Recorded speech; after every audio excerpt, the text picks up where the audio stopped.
नमस्कार, मैं हूं अंकुर और आप देख रहे हैं सत्यहिंदी.com। एक नजर डालते हैं अब तक की सुर्खियों पर। अक्टूबर के थोक महंगाई दर के आंकड़े आ गए हैं और ये सितंबर के मुकाबले कम हुई है। अक्टूबर में थोक महंगाई दर 8.39% पर आई है। महीने दर महीने आधार पर देखें तो इसमें गिरावट देखी गई है। इस आंकड़ों का मतलब है कि बढ़ती महंगाई से लोगों को अक्टूबर महीने में थोड़ी राहत मिली है। सितंबर में थोक महंगाई दर 10.7% थी और इसके पिछले महीने यानी अगस्त में 12.41% थी। यानी महीने दर महीने के हिसाब से ये लगातार घट तो रही है। भारत के पहले प्रधानमंत्री जवाहरलाल नेहरू की जयंती को देश में मनाया जा रहा है। इस दौरान कांग्रेस नेता राहुल गांधी ने पंडित नेहरू के इस बयान को लिखा है जिसमें वो भारत माता का मतलब बताते हैं। राहुल ने लिखा है, कौन है भारत माता?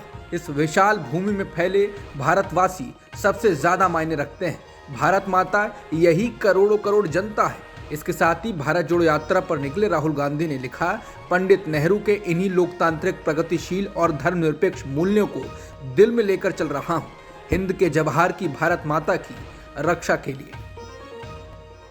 प्रधानमंत्री नरेंद्र मोदी G20 शिखर सम्मेलन के लिए आज इंडोनेशिया दौरे पर रवाना हो गए हैं। इंडोनेशिया के बाली में पीएम मोदी करीब 20 कार्यक्रमों में शामिल होंगे और अपने दौरे के बीच वो 10 देशों के प्रमुखों के साथ द्विपक्षीय वार्ता करेंगे। प्रधानमंत्री मोदी ने कहा है कि वो विभिन्न भाग लेने वाले देशों के नेताओं से मिलेंगे और उनके साथ भारत के द्विपक्षीय संबंधों की प्रगति की समीक्षा करेंगे।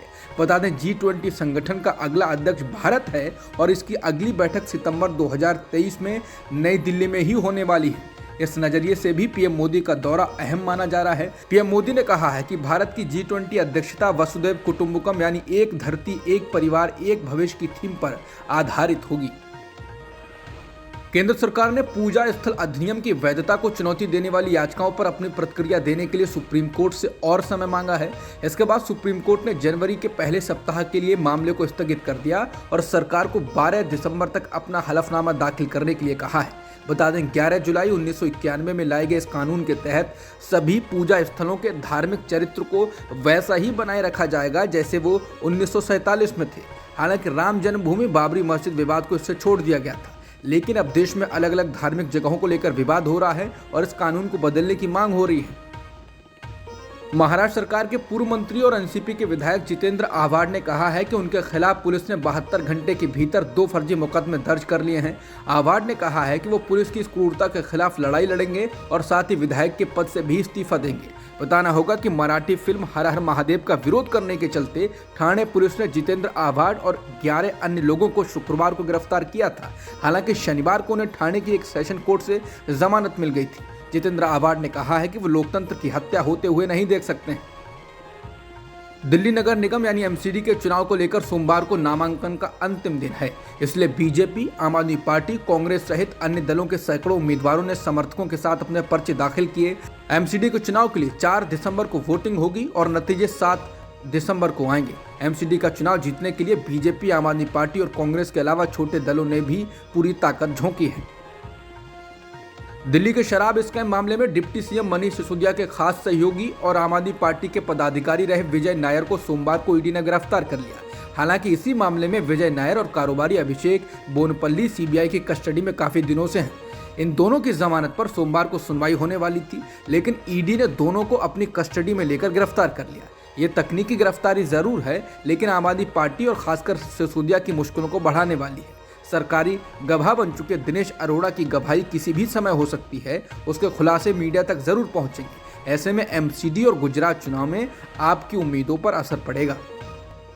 दिल्ली दंगों के आरोपित पूर्व पार्षद ताहिर हुसैन को सुप्रीम कोर्ट से बड़ा झटका लगा है। सुप्रीम कोर्ट ने आज यानी सोमवार को सुनवाई के दौरान आम आदमी पार्टी के पूर्व पार्षद ताहिर हुसैन के खिलाफ आपराधिक कार्रवाई पर रोक लगाने से इनकार कर दिया। जस्टिस अजय रस्तोगी और जस्टिस सीटी रवि कुमार की बेंच ने कहा कि वो दिल्ली हाईकोर्ट के 16 सितंबर के आदेश में हस्तक्षेप करने के लिए इच्छुक नहीं है, क्योंकि ये एक अंतरिम आदेश है। वहीं हुसैन की ओर से वरिष्ठ अधिवक्ता मेनका गुरुस्वामी ने कहा कि यह स्थापित कानून है कि एक ही घटना के लिए 2 एफआईआर नहीं हो सकती हैं। उन्होंने कहा कि इसने हुसैन को एक अजीबोगरीब स्थिति में डाल दिया है कि उनके खिलाफ एक ही घटना से उत्पन्न समान अपराधों के लिए आरोप तय किए गए हैं और उन्हीं अभियोजन पक्ष के गवाहों पर जांच एजेंसी ने भरोसा किया है। उदयपुर के रेलवे ट्रैक पर हुए धमाके के मामले में पुलिस ने एफआईआर दर्ज कर ली है। शुरुआती जांच में पता चला है ये एक आतंकी घटना है और ऐसा लोगों में दहशत पैदा करने के लिए किया गया है। इंडिया टुडे के मुताबिक इस धमाके की आवाज़ शनिवार शाम को ओडा गांव के लोगों ने सुनी। इसके बाद लोग रेलवे ट्रैक पर पहुंचे और देखा कि रेलवे ट्रैक टूट गया है। इस ट्रैक से अहमदाबाद उदयपुर जाने वाली ट्रेन जाती है। यहाँ से रविवार सुबह 11:30 बजे ट्रेन को जाना था। हाल ही में प्रधानमंत्री मोदी ने इस ट्रेन को हरी झंडी दिखाई थी। धमाके के बाद जब पुलिस की टीम मौके पर पहुंची तो उसे विस्फोटक भी मिला। उदयपुर के एसपी विकास शर्मा ने द इंडियन एक्सप्रेस को बताया कि पुलिस इस मामले में तमाम सबूतों को जुटा रही है। उन्होंने बताया कि मौके से मिले विस्फोटक पदार्थ खनन के कामों में इस्तेमाल किए जाते हैं। रेलवे मंत्री अश्विनी वैष्णव ने कहा है ये धमाका उदयपुर से 35 किलोमीटर दूर हुआ है और एटीएफ, एनआईए और आरपीएफ की टीमें धमाके की जांच कर रही हैं। उन्होंने कहा इस धमाके के दोषियों को सख्त सजा दी जाएगी। T20 विश्व कप के बाद आईसीसी ने 6 टीमों के खिलाड़ियों को लेकर एक टीम बनाई है, जिसमें भारत की ओर से विराट कोहली और सूर्य कुमार यादव को जगह दी गई है। 6 अलग अलग देशों की टीम से 11 खिलाड़ियों को आईसीसी ने मोस्ट वैल्यूएबल टीम में जगह दी है। इस टीम में भारत सहित T20 वर्ल्ड कप विजेता इंग्लैंड, रनर अप पाकिस्तान, दक्षिण अफ्रीका, जिम्बाब्वे के खिलाड़ी शामिल हैं। इस टीम में खिलाड़ियों का चयन टूर्नामेंट में उनकी परफॉर्मेंस के आधार पर किया गया है। तुर्की के बड़े शहर इस्तांबुल में रविवार शाम को एक व्यस्त बाजार में हुए धमाके में 6 लोगों की मौत हो गई और 80 से ज्यादा लोग घायल हो गए।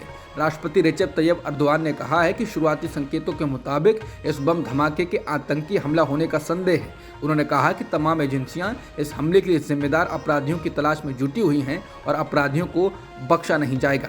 न्यूज एजेंसी अनादोलू के मुताबिक तुर्की के मंत्री सुलेमान सोयलू ने सोमवार को बताया कि इस्तांबुल में धमाका करने वाले शख्स को पुलिस ने गिरफ्तार कर लिया है।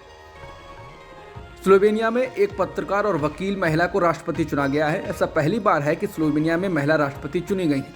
नताशा पिर्क मुसर ने निर्दलीय चुनाव लड़ा था। हालांकि उन्हें स्लोवेनिया की वामपंथी सरकार का समर्थन मिला था। बता दें मुसर देश के पूर्व विदेश मंत्री और जाने माने कंजर्वेटिव नेता एंस लोंगर को हराकर पहली महिला राष्ट्रपति बनी है।